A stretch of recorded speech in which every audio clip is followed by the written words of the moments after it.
I find it very frustrating that people cannot understand what a moral system is. I have been talking about this for a few years now. Morality is an abstract idea, system is an abstract idea, and I guess when I talk about a moral system, it's too abstract for them.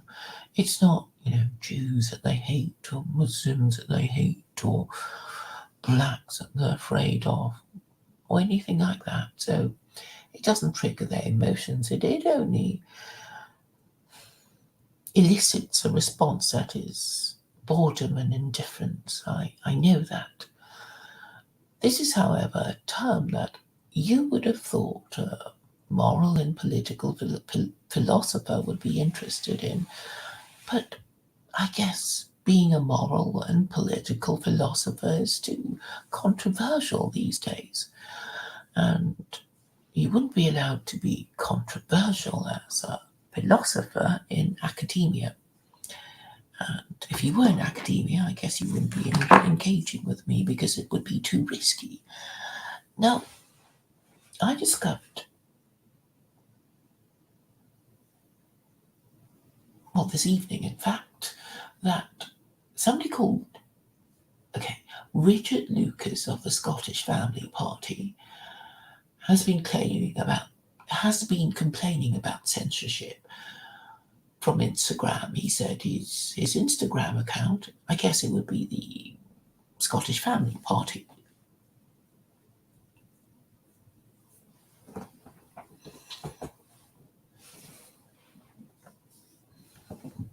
Just a moment.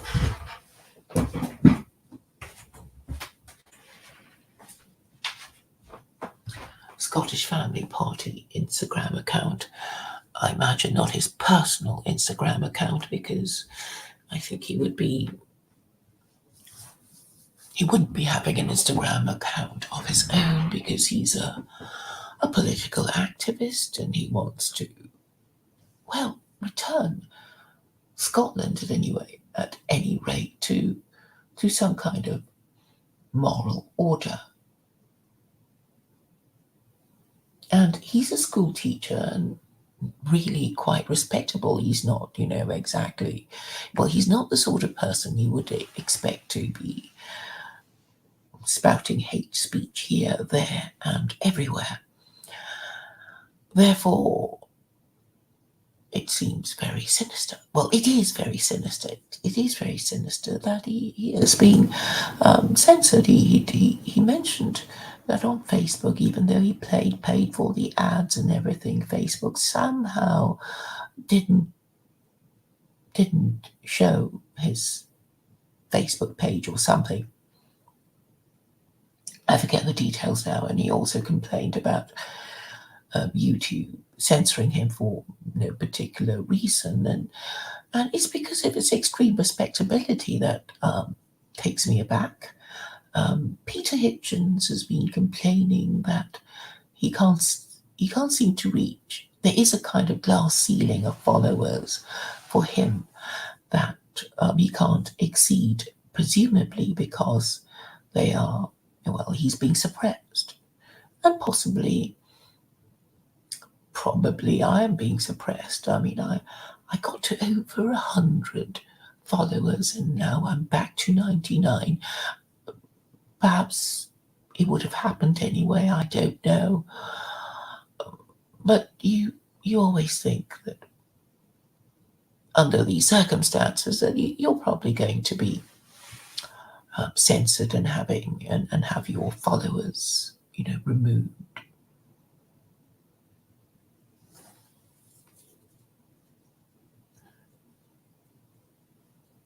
And this suggests that they're very worried, these liberals. They are worried because they can't win an argument. Even if they're very clever university people who've been to Oxbridge, they can't win an argument, and it becomes obvious to the objective bystander who has won the argument. And the most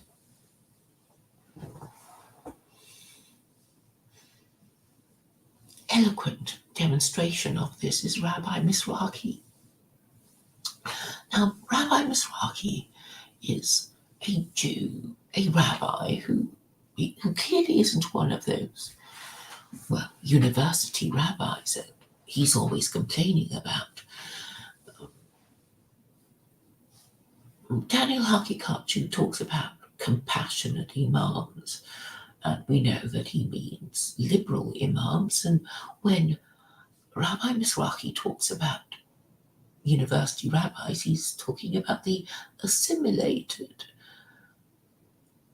liberal rabbis who think they're so clever because they went to some Ivy League university, but who are, in fact, really stupid and don't have, and can't even win a debate with him. And what is particularly telling, I suppose a lot of people don't know this, or they want to forget about it because it doesn't tie in with their view about how Jews control the world. But Rabbi Mizrachi, a few years ago, tried to, well, he was meant to be visiting Britain to give a series of lectures to Orthodox Jews in Newcastle, Manchester, and London. And they stopped him from coming. Chief Rabbi Mervis and a senior Asian Muslim immigration officer, suggesting that he was, guilty of hate speech and to interrogate him about his views on Palestinians or something as soon as he arrived. So he decided not to come. And this reminded me of Preston Wigginton, a white nationalist who was also turned away at Heathrow.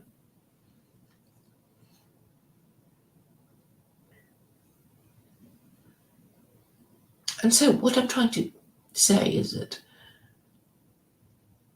what the state is censoring is not hate speech, really. It's really sensible speech, speech you cannot deny, opinions that you can justify and support using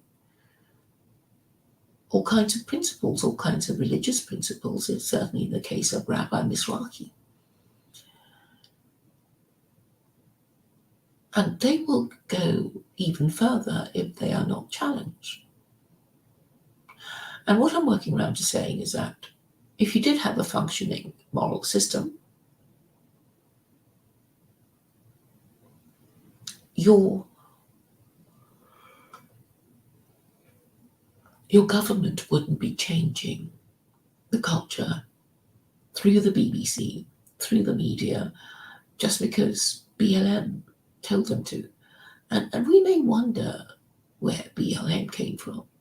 Are they some sort of deep state pretend outfit like Antifa, who is really, the government's rent mob, as I suspect they are. The bust, from place to place to disrupt people's meetings. So I imagine that in every age there will be a government rent mob. Obviously not, obviously from the government. It would be people who would be available at short notice to be bussed from here to be bussed from wherever they are to wherever they're meant to go to, in order to, disrupt the meetings of groups, political groups that the government finds subversive and undesirable. I'm reminded of John Wesley. He started the Methodist movement, and he was preaching up and down the country. And I do remember reading that one of his meetings were disrupted and one of his supporters killed. And I thought, well, what did he do? Well, why are they treating him like the BNP when, all he was doing was trying to help the working classes, keep keep their body and soul together, and give them decent values with which to survive the centres of sin that would be the city, because they would basically be peasants who moved to the industrial cities in the north of England, and it shocked me how corrupt and petty it was. Presumably, the British establishment of the time didn't want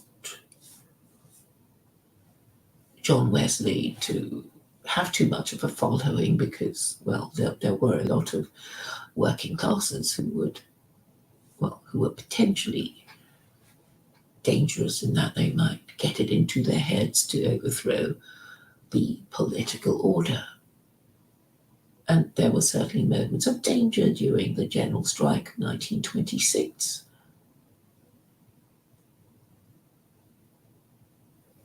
And in every age there will be, potential flashpoints. But what I'm trying to say is that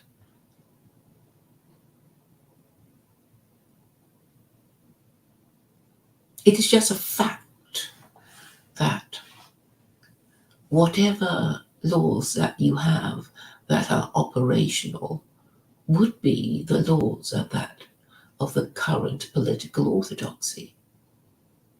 And I'm saying that the current political orthodoxy is not liberalism or Christianity. It's something else. And the fact that you don't quite know what to call it, I call it intersectionality or intersectional feminism, or if you want to be more fashionable, you call it woke. But should we be following a proper moral system that was properly thought through by some public intellectual, rather than some people called BLM, who's, well, one member was shot at, wasn't she? I mean, it's all very, very strange and sinister. So the long and short of it is that Islam understands the logic of your laws reflecting the principles of your moral system. So it's basically assuming that, well, if you believe in the Abrahamic God as a Gentile and you don't want to be guilty of idolatry and blasphemy, then you would be Muslim. And if you're Muslim, you'd have a holy book, and that holy book has laws. And if you believed in it, then you'd implement those laws. And this means that your laws would be in harmony with Quranic principles.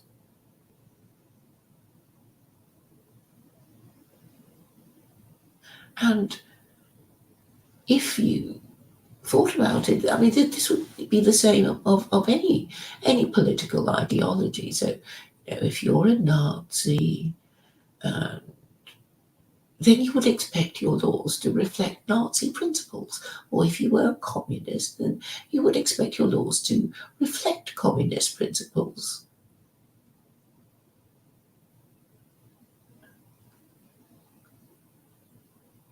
So with communism and Nazism, you would at least have, some book. Okay, it doesn't have to be a holy book, but that, Hitler wrote Mein Kampf, and Karl Marx wrote the Communist Manifesto, so you can, check out if the laws of the land are in harmony with the principles of communism or Nazism, or whatever you think your moral system is.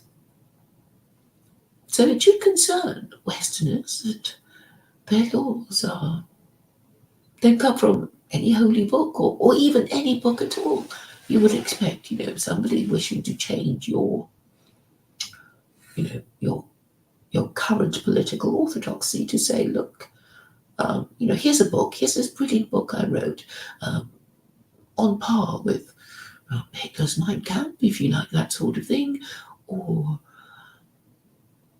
the Communist Manifesto, if you like the other sort of thing, and and that your government has adopted it and it has implemented it, and so you would expect to see in the law of the land the principles, the moral principles that the moral system of your political system supports.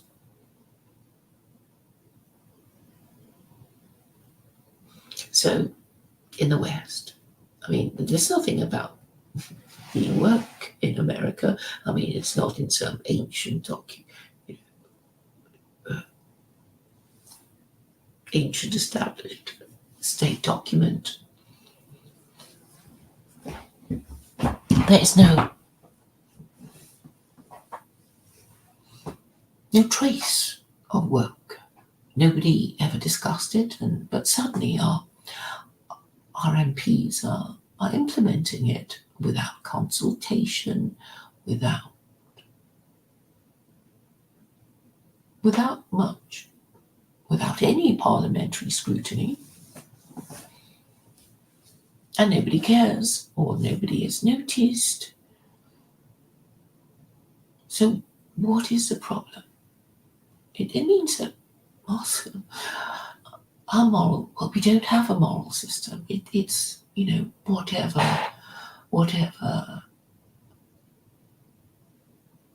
whatever is the fashion.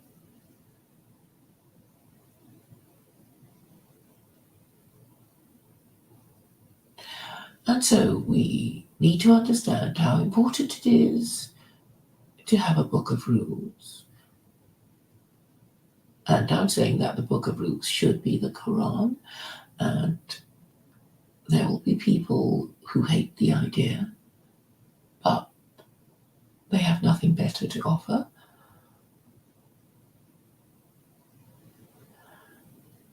So it doesn't make sense. Even the people who object to woke have no better idea than me. And in a properly ordered moral system, there would be a way of, me just climbing to the top because I have the best idea of all. But because of the corruption of even the people complaining about the government, I now have no viewers, it says. No viewers at all.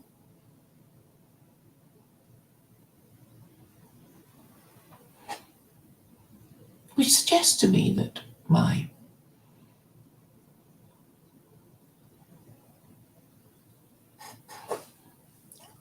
channel is being suppressed.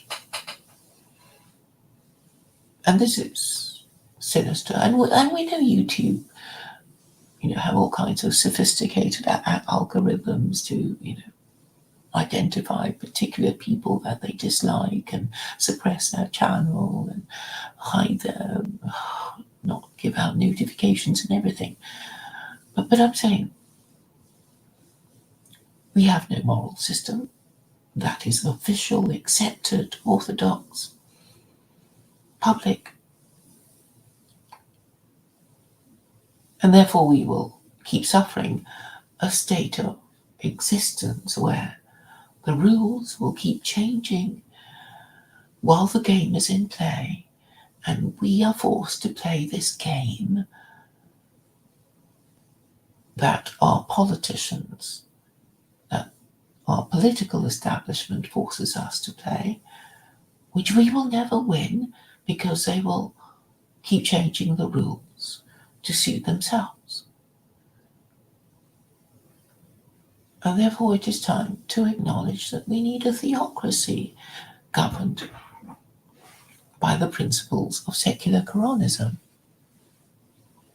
Thank you for listening.